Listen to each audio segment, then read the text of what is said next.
बिस्मिल्लाहिर्रहमानिर्रहीम। बिस्मिल्लाहिर्रहमानिर्रहीम। कब्ज़ एक ऐसी हालत का नाम है जिसके अंदर आंतें सही से काम नहीं करती। पखाना इंतहाई मुश्किल से खारिज होता है और पखाना सख्त और खुश्क होता है, जिसकी वजह से बहुत ज़्यादा तकलीफ का सामना करना पड़ता है। आज के इस लेक्चर में मैं कोशिश करूंगा कि इसकी कब्ज़ की क्या अलामत हैं, ये इसके कौन से असबाब हैं, इसकी वजह से नुकसानात क्या क्या होते हैं और इसमें आपने परहेज़ क्या करने हैं और इसका इलाज कैसे मुमकिन है। अस्सलाम वालेकुम रहमतुल्लाहि वबरकातुहू। मैं डॉक्टर हाफिज अहमद रजा सब सुनने वालों को आज के इस लेक्चर में खुशामदीद कहता हूँ। अच्छा, इसकी अलामत कौन कौन सी हैं? एक हफ्ते के अंदर 3 बार या इससे कम पखाना आना, पखाना करते वक्त दर्द या जलन महसूस होना, पेट का हर वक्त भारीपन यानी कि पेट फूला हुआ महसूस होना और पखाना करने के बाद इन सफाई का एहसास ना होना कि मेरा पेट जो है वो अच्छे से साफ हो गया है। इसके अलावा पखाने के बाद बहुत ज़्यादा जलन महसूस होना, बदहजमी बहुत ज़्यादा हो जाती है और इंसान को भूख बहुत कम लगती है और पेट के अंदर जो है कब्ज़ की वजह से बहुत ज़्यादा गैस बनता है। अच्छा, इसके असबाब कौन कौन से हैं?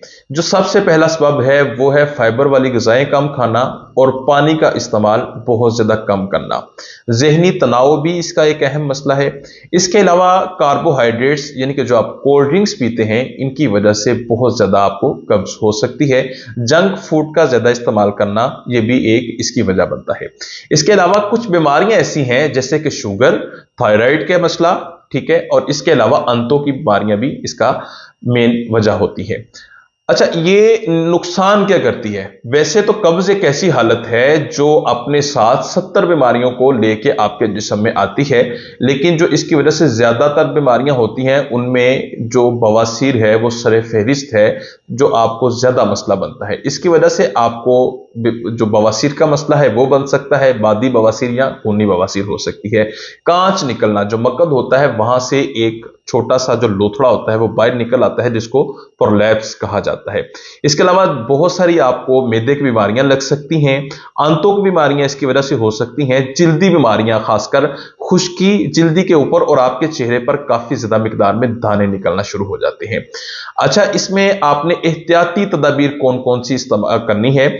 आपने एक तो फाइबर वाली ग़िज़ाएं यानी कि फल, सब्जियां और दालें ज्यादा इस्तेमाल करनी है। डेली 8 से 10 गिलास आपने पानी पीना है। इसके अलावा आपने कम से कम 30 मिनट डेली वॉक करनी है और हर खाने के बाद थोड़ी देर के लिए लाजमी चहलकदमी करें और अपनी ग़िज़ा के अंदर चिकनाई वाली चीजें कम कर दें, जंक फूड का इस्तेमाल कम कर दें, कार्बोहाइड्रेट्स जो ड्रिंक हैं इनका इस्तेमाल कम कर दें। इसके अलावा आपने करना यह है कि रात को आपने पानी के अंदर अंजीर भिगो के रखनी है और खुश्क आलू बुखारा, जिसका सुबह उठ के आपने पानी भी पी लेना है और जो उसमें भिगोई हुई अंजीर और आलू बुखारा है वो भी खा लेना है। या फिर आपने सुबह उठ के खाली पेट 1 चम्मच जैतून का तेल लेना है, उसके अंदर आपने हाफ चम्मच जो है इसबगोल का छिलका उसको मिक्स करके खा लेना है और ऊपर से नीम गर्म पानी का 1 गिलास पीना है। अच्छा, कब्ज कुशा दवाएं जो आप आम मेडिकल स्टोर से लेके खरीद के खाते हैं, वो जो वक्ती फायदा करती हैं उनका नुकसान आपको इंतहाई ज्यादा होता है। एक टाइम आता है कि वो दवाइयां भी काम करना छोड़ देती हैं और आपको फिर उससे जो हाई डोज है वो इस्तेमाल करनी पड़ती है। दूसरी आपने एहतियाती तदबीर ये करनी है कि जब भी आप खाना के लिए वॉशरूम जाएं तो आप उस वक्त जाएं जब आपके पास तसल्ली बख्श टाइम हो, क्योंकि जब आप जल्दबाजी में जाते हैं आपका पेट अच्छे से साफ नहीं होता, फिर उसकी वजह से भी आपको कब्ज का मसला बनता है। तो आपने इसमें यह बात इंतहाई लाजमी याद रखनी है कि कोई ऐसी मेडिसिन जो आपको वक्ती फायदा दे रही है, रात को लिया सुबह पखाना खुल के आ गया, वो आपने हरगिज इस्तेमाल नहीं करनी, क्योंकि आपके जिस्म के अंदर इस मेडिसिन की वजह से काफी ज्यादा बीमारियां आ जाएंगी। आपको इसके लिए मुस्तकिल ट्रीटमेंट करवाना चाहिए। इसके लिए बहुत अच्छा हर्बल ट्रीटमेंट मौजूद है।